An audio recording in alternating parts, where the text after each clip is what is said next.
We describe the PK/PD properties of antibiotics used for UTIs and distinguished UTI presentations by symptoms and urinalysis findings and classified each case as uncomplicated or complicated. We then ensured urine cultures are taken in patients with pyelonephritis or recurrent cystitis, and we listed the top 4 common uropathogens that cause UTIs. Now, given a patient case, let's recommend effective drug therapy for treatment of cystitis or pyelonephritis. Now, for treatment of uncomplicated cystitis, we will use the 2010 IDSA guidelines for treatment of cystitis and pyelonephritis in women. Those guidelines also covered pyelonephritis, but we will ignore recommendations for pyelonephritis because the new 2025 IDSA guideline for complicated UTIs covers pyelonephritis. So for cystitis specifically, fluoroquinolones should not be used as first-line agents for empiric treatment of cystitis because of their high propensity for collateral damage, meaning ecologic adverse effects, and the benign nature of cystitis. Oral beta-lactams also have lower efficacy in general and should not be used as first-line agents. And in fact, the guidelines specifically say avoid amoxicillin and ampicillin due to poor efficacy. The IDSA guidelines recommend trimsulfa or trimethoprim sulfamethoxazole as a first-line option, but should be avoided for empiric treatment of cystitis because local E. coli resistance rate is more than 20% across the United States. In fact, a study that was published in 2016 and looked at the prevalence of resistance up to the year 2012, you can see that for nitrofurantoin, and we're looking at different age groups. So for age 18 to 64 and then age 65 and higher, you can see that the resistance rate was pretty much under 5% for nitrofurantoin, and this is resistant to of E. coli specifically to these antibiotics. For trimsulfa, you can see that in the year 2012, the resistance rate has been more than 20%, has increased to more than 20% for all age groups. For ciprofloxacin, the rate of resistance has also gone up, especially for elderly. You can see that for age 65 and higher, the rate is over 20%. Which means that we have 3 oral agents available as first line for treatment of uncomplicated cystitis in women. And this is in the guidelines are focused on women because cystitis is rare in men. So, and in fact, clinical trials of cystitis have mostly been done in women. So these recommendations are for women. Now, if you encounter a patient who is a man, you can still apply the same recommendations, but keep in mind that most of cases of uncomplicated cystitis will occur in women. So the first drug is nitrofurantoin, specifically the macrobid formulation is recommended for 5 days, and you can see that the most adverse effects of nitrofurantoin is GI disturbances, so nausea, vomiting, also headache, and although some adverse effects such as pulmonary fibrosis are listed here, they are uncommon when you use only 5 days. When you really use this drug in long term, for example, for suppression or prevention of UTI, for example, after 1 to 6 months of therapy, when you get to see some of these rare adverse effects. One thing to note about nitrofurantoin, because it's commonly used, is that in the package insert, it's listed that its use in creatinine clearance less than 60 is contraindicated. However, in real world, we do use them even in patients with creatinine clearance of 30 to 60. In fact, you can use Beer's criteria guidelines for geriatric population. In that guideline, they actually do recommend it to be used between creatinine clearance of 30 to 60, even though the package insert says it's contraindicated. Next, we have fosfomycin, which is a single dose, so it's a 3 gram. This comes in a little pouch, so it's in powder form that patients have to mix in water, and you just take it once. Common adverse effects, again, GI adverse effects as well as headache. And the last one, which is pivmecillinam, is a very old drug but became available in the US only in the last couple of years. and this is for 3 days. And similar to other beta-lactams, this is likely to cause GI disturbances. And one thing to note about pemetrexed is that the dosing that's recommended in the guidelines is different than what's in the package insert. So the package insert recommends 3 times a day dosing for 3 to 7 days, whereas the guideline has the twice daily dosing, which makes it easier for adherence.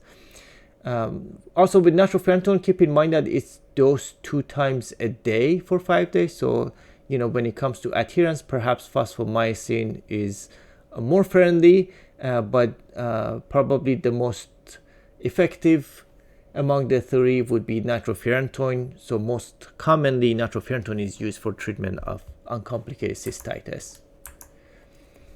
Now let's switch gears and take a look at the new guidelines for complicated UTI, which essentially includes pyelonephritis and anything that goes beyond the bladder. Now, with this guideline, because it becomes more serious, they do ask that you assess the severity of infection and identify patients who happen to have sepsis or septic shock. And as a reminder, we have discussed this before, so we are using sepsis definition from 2016, so sepsis 3, which is essentially the presence or suspicion of an infection plus at least a 2-point increase on the SOFA score from baseline. And the definition of septic shock is essentially patients with sepsis who require vasopressors because their low hypoperfusion is unresponsive to adequate fluid resuscitation, and they need to have a serum lactate of more than 2 millimoles per liter.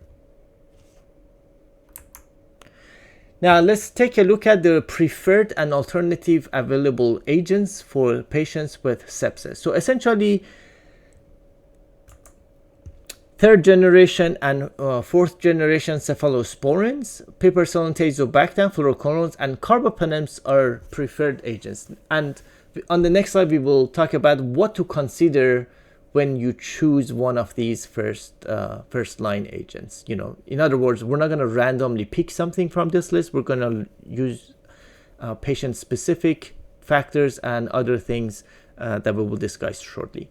Now, alternatively, the patient can be on aminoglycosides, and aminoglycosides are very nephrotoxic, so that's why they're not preferred.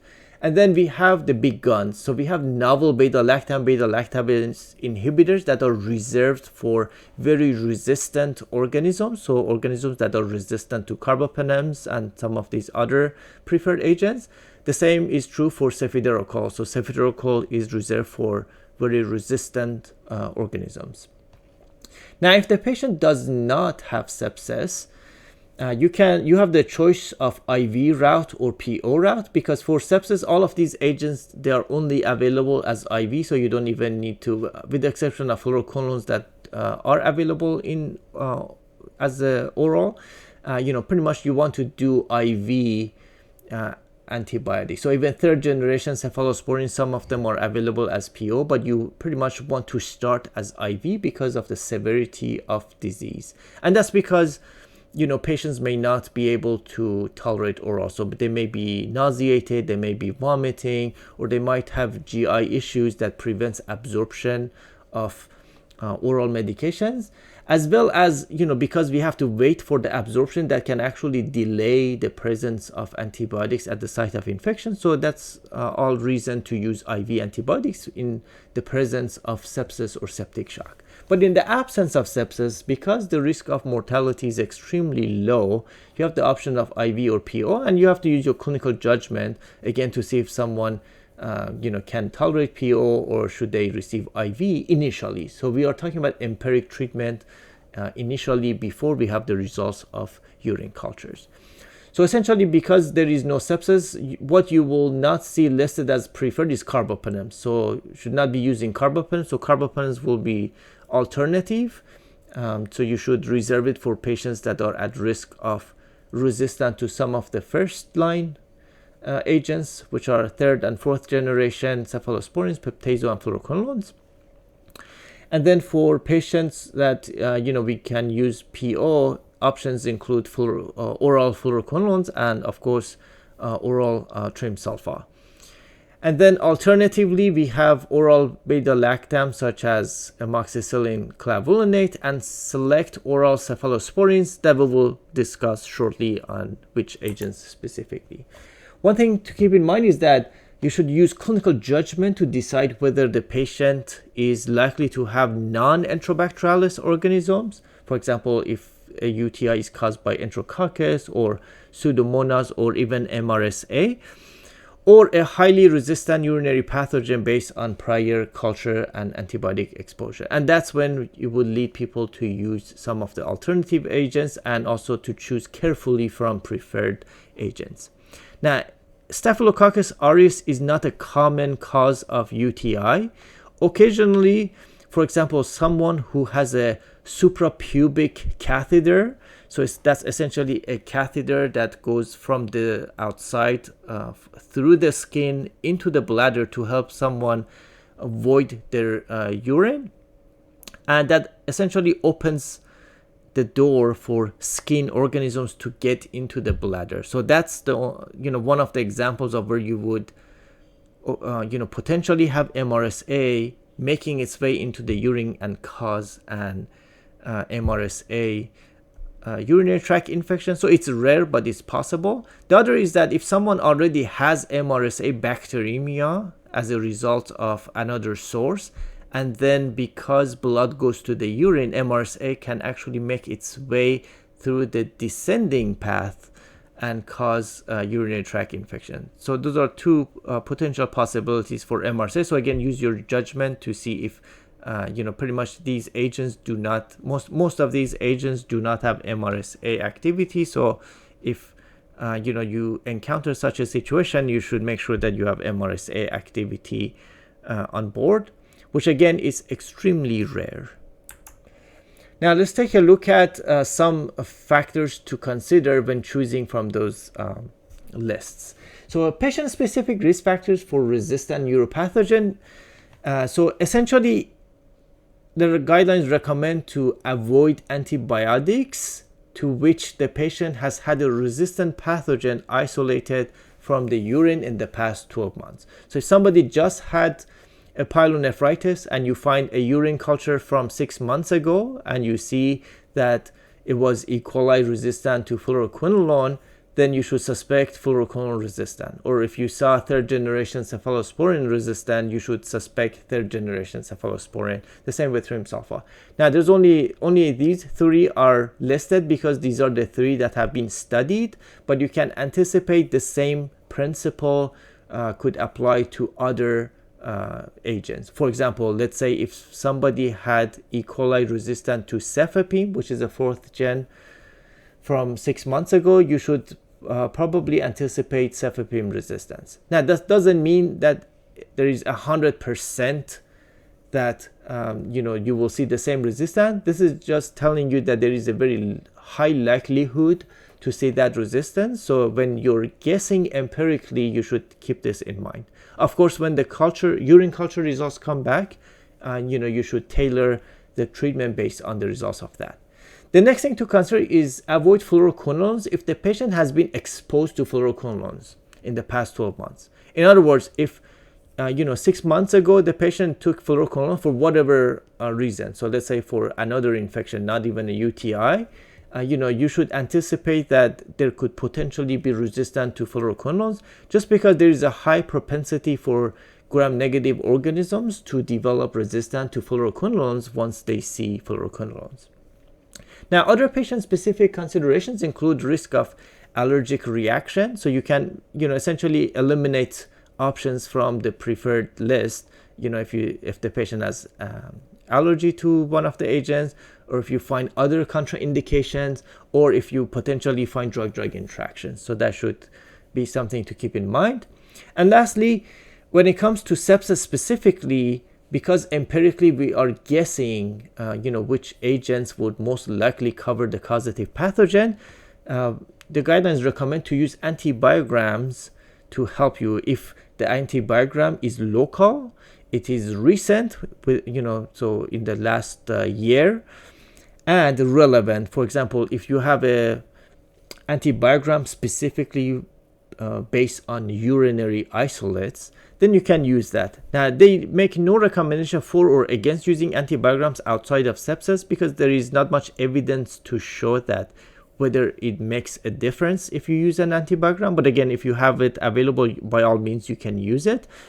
For sepsis is when they say that it will likely make an improvement of outcomes. And with sepsis, you want to choose something that has at least 80% susceptibility for the pathogen that you're anticipating. So most likely we're looking at E. coli, but if for some reason you were anticipating Pseudomonas, then you should be looking at susceptibility of Pseudomonas to the agent that you're choosing.